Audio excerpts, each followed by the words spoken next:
Hello and welcome to Online Lecture 5. This is going to be our introduction to SPSS. So SPSS is a statistical program that you can use to actually analyze data. So just like you've been producing things like the mean, the median, the mode by hand, and you're going to be producing some other more complicated stats as we go forward, you can also produce these types of statistics using SPSS. So it's a really handy piece of software. I know that there are other programs out there that do the same thing. But some of them are not as good as others. So if you're familiar with Stata or SAS or R, those are great programs. I highly recommend them. That's wonderful. If you're thinking more about Excel, Excel has had a problem historically with the way it calculates certain things. So we don't use that for this class. I want to introduce you to a piece of statistical software that can actually do not only a more accurate job, but also a more complete job than Excel can. So today's going to be our introduction to SPSS. All right. So what you're going to want is to have your laptop handy. If you do not have your laptop handy, I recommend you get your laptop, come on back to this when you can, and continue on with me. Okay. All right, so I'm assuming you all have your laptops and are ready to do some nice introduction to SPSS with me. What I'm going to do is I'm going to take you through the steps. Each one, I'm going to do it at the same time that you would do it so you can see how you would get access to SPSS and then how you would do some basic data entry. Okay, so that's what we're going to work on today. So I'm going to change my share over to my Windows if I can.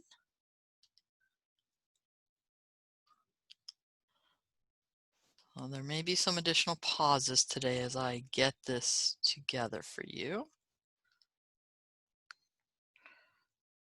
Well, that's my Zoom meeting. Okay, so here we go. I want you to go to a new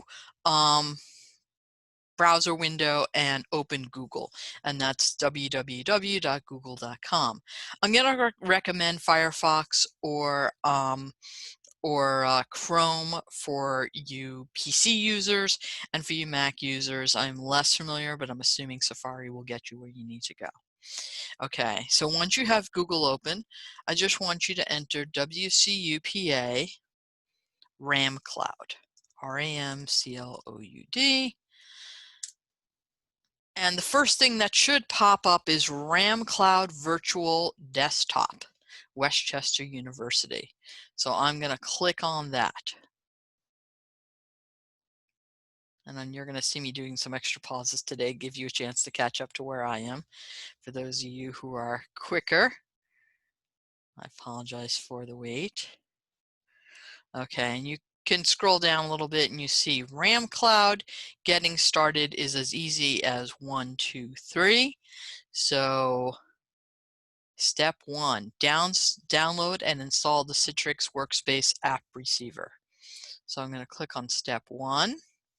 And then it gives me some choices. Now, while a phone or iPad or Android device can work fine for certain applications on RAMCloud, for SPSS, you really do want a Windows or Mac laptop or computer of some kind. Chromebook might work, but I've heard some students have some issues with it, so you can certainly give it a shot and see how it works for you. Now I have a Windows computer, so I'm going to click Windows. It tells me to go here, and hopefully it should auto detect my operating system, and then I'm going to go to Windows and run the exe file that downloads. Okay. And I do not need to add a count on the final screen. So like I said, I'm going to take you through this. I'm just letting you look at this, what it's going to look like as we go forward. I'm going to take you through this step by step, and hopefully that will be helpful. Okay. So I, of course, had this Citrix receiver. I specifically uninstalled it before I got online with you guys. Okay, so we're going to download for Windows. Download. Okay. And download Citrix Workspace app for Windows. Yes, that's what I want. Click that. And you see now I can save the file. So I'm going to do that.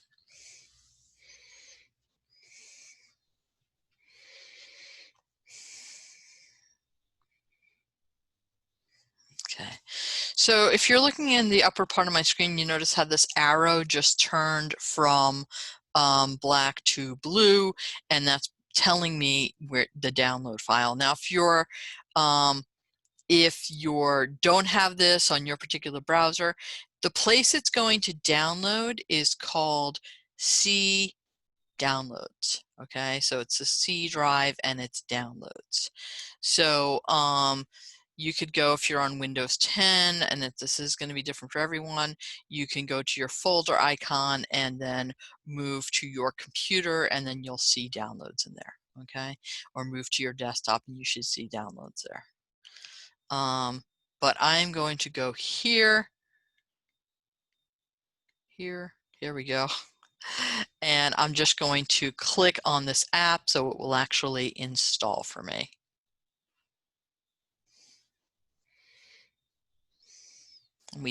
Yep, and there we go. And it says, do you want to allow this app to make changes to your device? And I'm going to go ahead and say yes. Okay. I'm just making sure that you have what I have, so you can see as much as what I'm showing you. So I think I need to switch to this. Okay. Hopefully now you can see the Welcome to Citrix Workspace piece, and I'm going to click Start. I get the license agreement. I say I accept the agreement. I hit Next.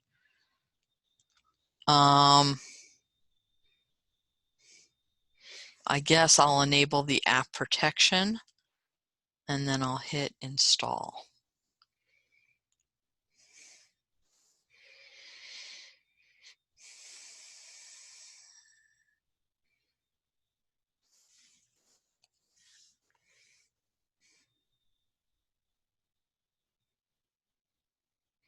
Right now it's installing some prerequisites, as you can see, and then it will install the actual piece. Since this is not very useful to you, I'm going to go ahead and pause recording until it's actually doing something interesting. Okay, so it's been a few minutes. I've been letting it go, and I'm just telling you that because you may have to do the same thing. And now it has actually switched over to installing prerequisites to installing the Citrix Workspace app.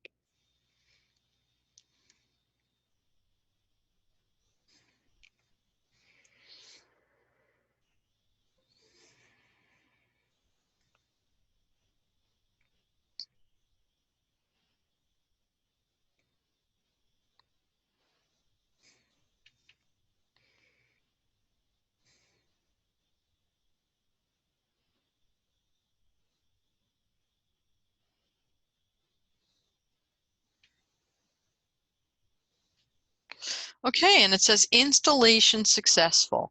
Now this is what it warned me about before. You notice I have two choices: to add account or to finish. Now you do not need to add an account, so you just click finish here. Now I must restart the computer to complete the installation. So once again, I'm going to pause you so I can actually restart the computer and we can go on from there. So I will click yes, restart the computer, and then I'll be back.